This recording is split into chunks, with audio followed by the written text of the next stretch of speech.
Las Vegas. Today, the name means something very specific. Bright lights, luxury casinos, massive hotels, a city built on gambling and entertainment. But in 1930, Las Vegas is almost unrecognizable. No neon skyline, no giant resorts, no endless strip. Instead, it is a small desert town surrounded by empty land, dusty streets, wooden storefronts, a few small hotels, a railroad station bringing travelers through the Nevada desert. Most people passing through this place do not stay long.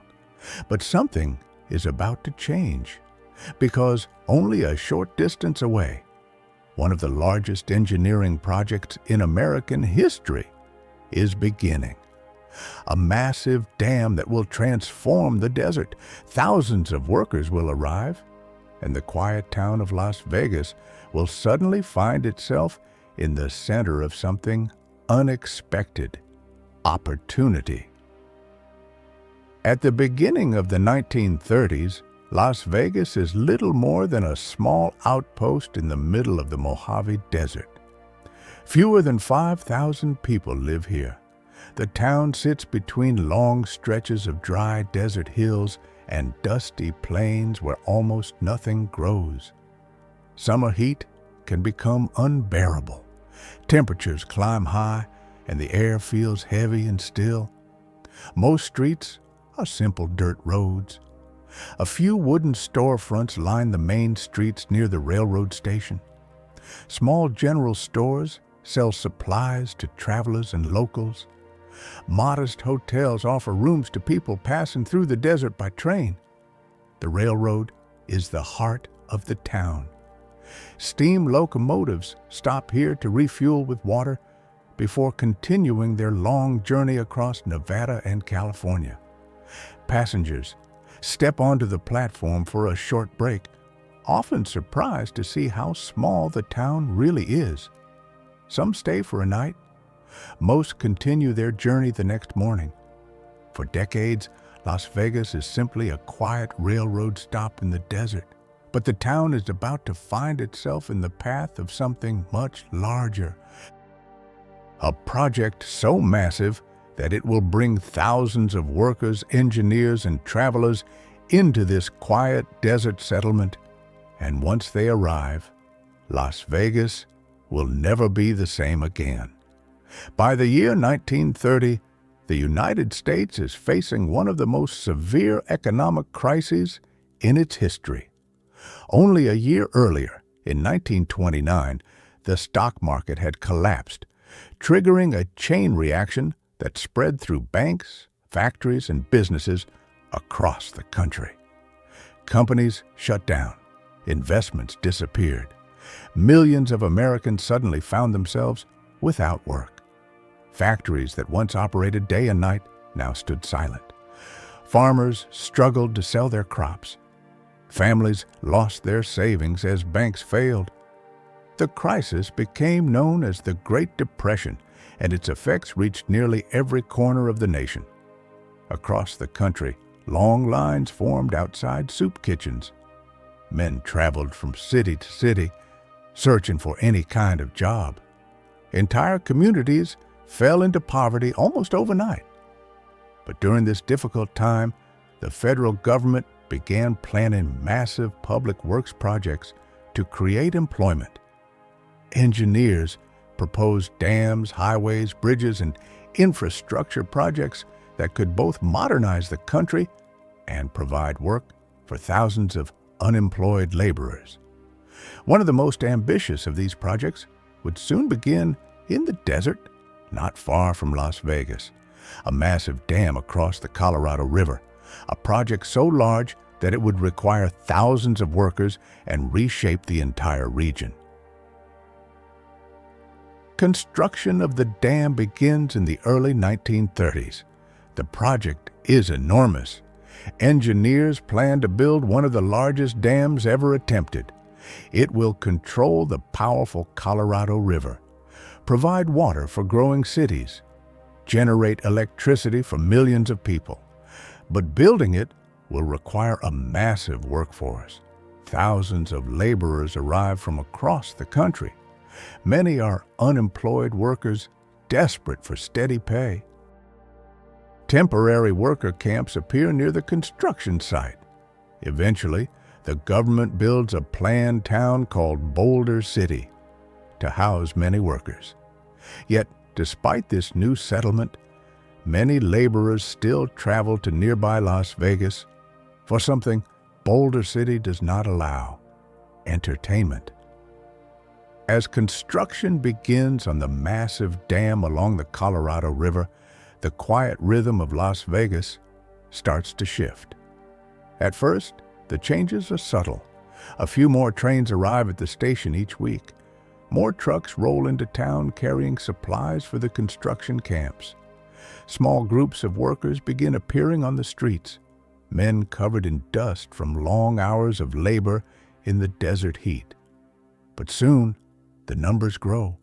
Hundreds of workers pass through the town, then thousands. Las Vegas, once a quiet railroad stop, suddenly becomes one of the closest places where these laborers can spend their time away from the construction site.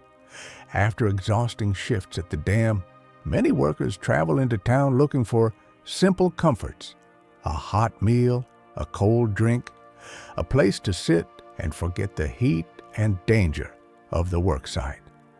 Local business owners notice the opportunity almost immediately.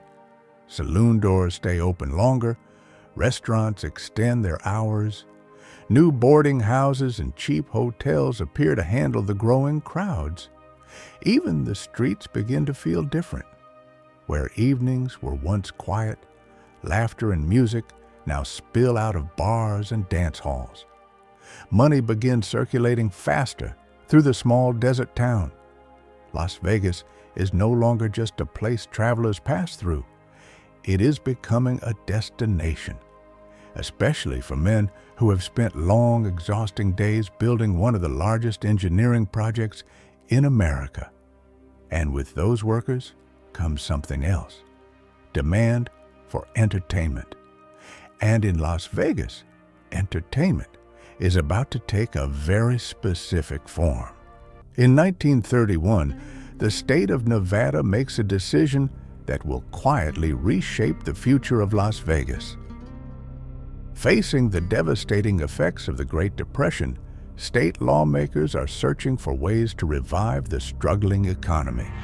Businesses are closing, unemployment is rising, and many towns across Nevada are losing population. One idea begins gaining support: legalize gambling. For years, small underground betting operations had existed across the state, especially in remote mining towns. But now, officials consider something far more radical: allowing gambling to operate openly and legally. In March of 1931, Nevada officially passes a law legalizing most forms of gambling. At the time, few people imagined the long-term consequences. The goal is simple: attract visitors, generate tax revenue, and stimulate local economies. But Las Vegas is uniquely positioned to benefit from this change. Thousands of workers are already arriving in the region to build Hoover Dam. Travelers are passing through the railroad town every day, and now games of chance can operate legally. Soon, small gambling halls begin appearing inside saloons and hotels. Poker tables, roulette wheels, and dice games quietly draw crowds. What begins as a small economic experiment will eventually lay the foundation for something much larger: a city built around entertainment. By the early 1930s, Las Vegas begins developing a reputation that spreads far beyond the quiet desert town itself. During the day, the streets still look ordinary. Dust blows between small wooden storefronts. Supply trucks move through town, delivering goods for nearby construction camps. Travelers step off trains, stretch their legs, and often continue their journey across the desert. But when the sun begins to set behind the distant mountains, Las Vegas slowly transforms. Lights appear in saloons along the main streets. Music drifts through open doors. Workers arriving from the Hoover Dam project fill the sidewalks, still covered in dust from long days of labor under the desert sun. Inside the bars, the atmosphere is loud and alive. Poker tables fill quickly. Dice roll across worn wooden counters. Bartenders pour cheap whiskey and beer as conversations grow louder through the night. For many workers, these few hours in Las Vegas offer something the construction camps cannot: relief, laughter, a chance to forget the dangers of working hundreds of feet above the Colorado River. Small hotels fill with visitors. Street corners stay crowded late into the night. What was once a quiet railroad town is slowly becoming something new. A place people come not just to pass through, but to stay, spend money, and chase a little excitement in the middle of the desert. By the early 1930s, Las Vegas is still a small desert town, but careful observers can already see that something unusual is beginning to take shape. The constant flow of workers from the Hoover Dam project has changed the rhythm of the city. What was once a quiet railroad stop is now a place where people arrive every evening looking for excitement after long, exhausting days in the desert. Small gambling rooms begin appearing inside bars and hotels. At first, they are simple: a few poker tables, dice games, and card dealers working late into the night. But these rooms are rarely empty. Word spreads quickly among workers and travelers that Las Vegas is a place where the rules are different. In most parts of America during the early 1930s, strict laws limit gambling and nightlife. But Nevada's decision to legalize gambling suddenly gives Las Vegas a powerful advantage.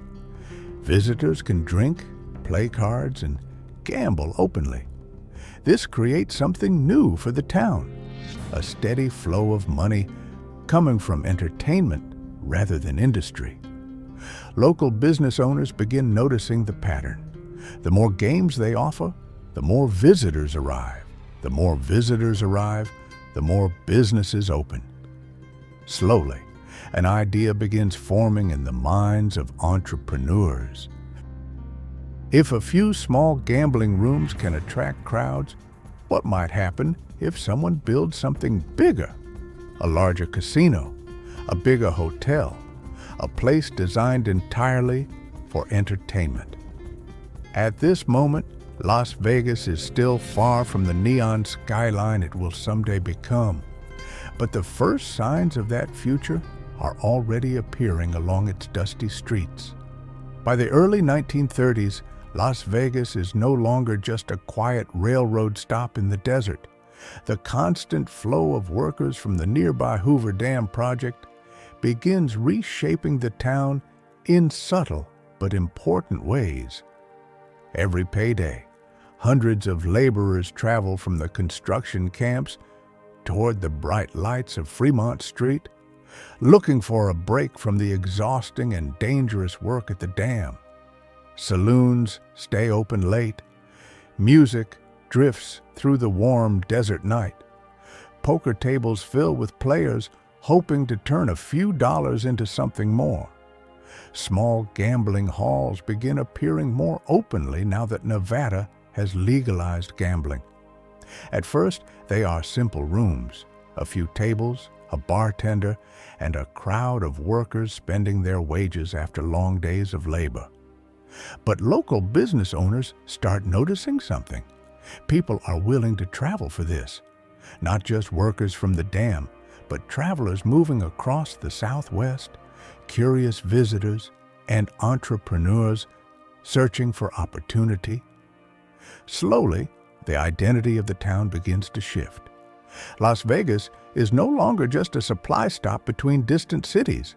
It is becoming a destination, a place where rules feel looser, where money changes hands quickly, where visitors come not for work, but for entertainment.